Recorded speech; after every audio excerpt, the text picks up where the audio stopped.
राजनीति में खेल तो तमाम होते हैं, लेकिन जैसा खेल आरक्षण के नाम पर हुआ है वो खेल गजब है, और इतना गजब कि दलित, पिछड़े और आदिवासियों की समझ में नहीं आ रहा कि वो पिछड़ते क्यों चले गए।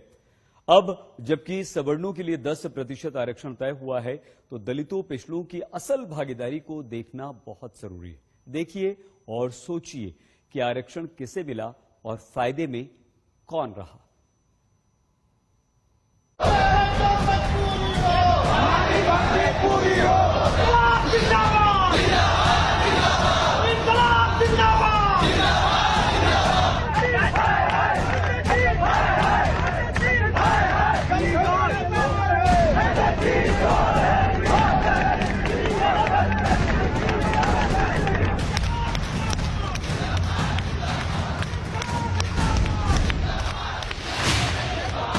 हंगामा मचा हुआ है आरक्षण पर। सवर्णों को 10% आरक्षण के लिए संविधान बदलने के साथ ही योग्यता के सारे सवाल खारिज हो चुके हैं। दलितों, पिछड़ों के लिए कोटा अपराध से निष्पाप हो चुका है, क्योंकि सामने 2019 का चुनाव है।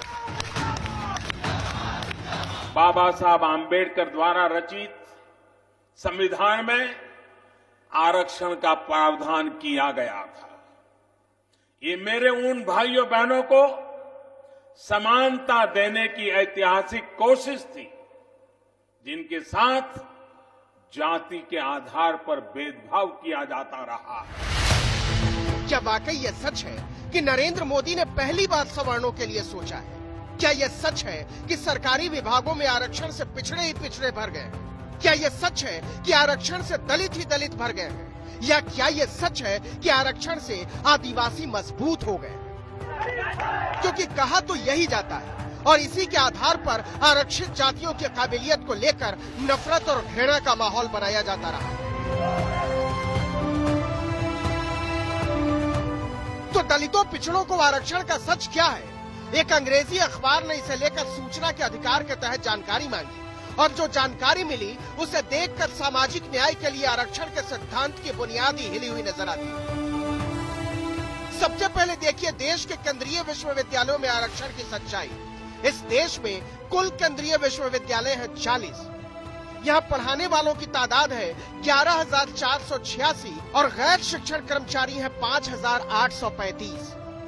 माना जाता है कि विश्वविद्यालयों में देश के सबसे सचेत लोग रहते हैं, जहाँ से सामाजिक न्याय की संहिताएं फूटती हैं, जहाँ से देश को दिशा देने वाले लोग निकलते हैं। तो क्या हकीकत है विश्वविद्यालयों में दलितों, पिछड़ों, आदिवासियों को आरक्षण की? गौर कीजिए, इस देश के केंद्रीय विश्वविद्यालयों में कुल प्रोफेसर हैं 1,125 और दलित केवल 39, मतलब 3.4%। और होने कितने चाहिए? कम से कम 15%, मतलब 169। आदिवासी प्रोफेसर केवल 6 और होने चाहिए 84, और पिछड़े प्रोफेसर एक भी नहीं, लेकिन न्यूनतम होने चाहिए 27%, मतलब 304। अब देखिए सवर्ण प्रोफेसरों की तादाद 1,071, कितना?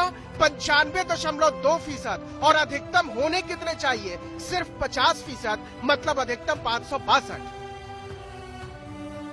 क्या इस बात पर आप यकीन करेंगे कि 1 अप्रैल 2018 तक भारत के किसी भी केंद्रीय विश्वविद्यालय के किसी भी विभाग में 28 साल के आरक्षण के बाद भी पिछड़ी जाति का एक भी प्रोफेसर नहीं था? लेकिन यही सच है। और प्रोफेसर ही क्यों, एसोसिएट प्रोफेसर देखिए। कुल एसोसिएट प्रोफेसर है 2,620, दलित प्रोफेसर 130, मतलब 4.96%। न्यूनतम होने चाहिए 393। इसी तरह आदिवासी प्रोफेसर सिर्फ 34, मुश्किल से 1%, होने चाहिए 197। और पिछड़े एसोसिएट प्रोफेसर एक भी नहीं, लेकिन न्यूनतम होने कितने चाहिए? 707। और सवर्ण प्रोफेसर की तादाद देखिए 2,434, मतलब 92.9%, और अधिकतम होने चाहिए 1,310। मानिए न मानिए, लेकिन खुद भारत सरकार मानती है कि आरक्षण के तमाम दावों के बावजूद, योग्यता को दरकिनार करने की तमाम मान्यताओं के बावजूद और सवर्णों को पीछे रखने की तमाम दलीलों के बावजूद इस देश के 40 में से एक भी केंद्रीय विश्वविद्यालय में 1 अप्रैल 2018 तक एक भी पिछड़ा एसोसिएट प्रोफेसर होने के लायक नहीं माना गया। अब आइए असिस्टेंट प्रोफेसर। कुल असिस्टेंट प्रोफेसर है 7,741, इसमें से दलित 931, न्यूनतम होने चाहिए 1161, आदिवासी 423, होने चाहिए कम से कम 581 और पिछड़े 1113, न्यूनतम होने चाहिए 2090 और सवर्ण 5130, अधिकतम होने कितने चाहिए 3870। हालांकि असिस्टेंट प्रोफेसर आरक्षित सीट से आधे ही हैं, लेकिन एसोसिएट प्रोफेसर और प्रोफेसर तो शून्य है। इसका मतलब ये हुआ कि कठिन परीक्षाओं के बाद नौजवान असिस्टेंट प्रोफेसर तो बन जाते हैं, लेकिन विश्वविद्यालयों के सवर्णवाद में उन्हें प्रोफेसर या एसोसिएट प्रोफेसर नहीं बनने दिया जाता। अब चलिए केंद्र सरकार के विभागों का सच भी देख लीजिए। केवल ग्रुप और ए बी के अफसरों की जातीय व्यवस्था को समझिए। यहाँ दलितों और आदिवासियों को जगह तो मिली है, लेकिन पिछड़े यहाँ भी पिछड़ गए।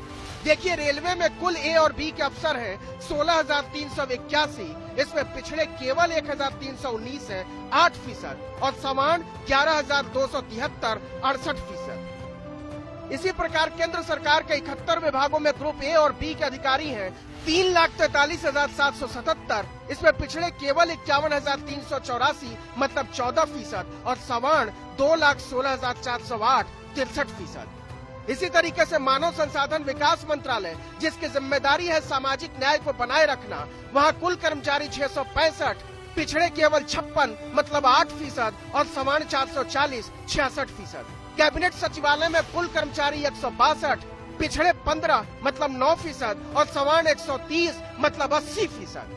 राष्ट्रपति सचिवालय में कर्मचारी 130, पिछड़े केवल 10 मतलब 7% और सवर्ण 97 मतलब 74.62%। मतलब जितनी बड़ी अफसरी उतना ज्यादा सवर्णवाद। विश्वविद्यालय हो या रेलवे, सचिवालय हो या नीति आयोग, सवर्णों के अधिकतम 50% होने का सारा हिसाब उल्टा हो जाता है और पिछड़ों के न्यूनतम 27% होने का हिसाब मजाक बन जाता है। आंकड़े तो ये बताते हैं कि सरकारी विभागों में मलाई दलित, आदिवासी या पिछड़े नहीं, सवर्ण काट रहे हैं, वो भी जमकर। आज तक ब्यूरो।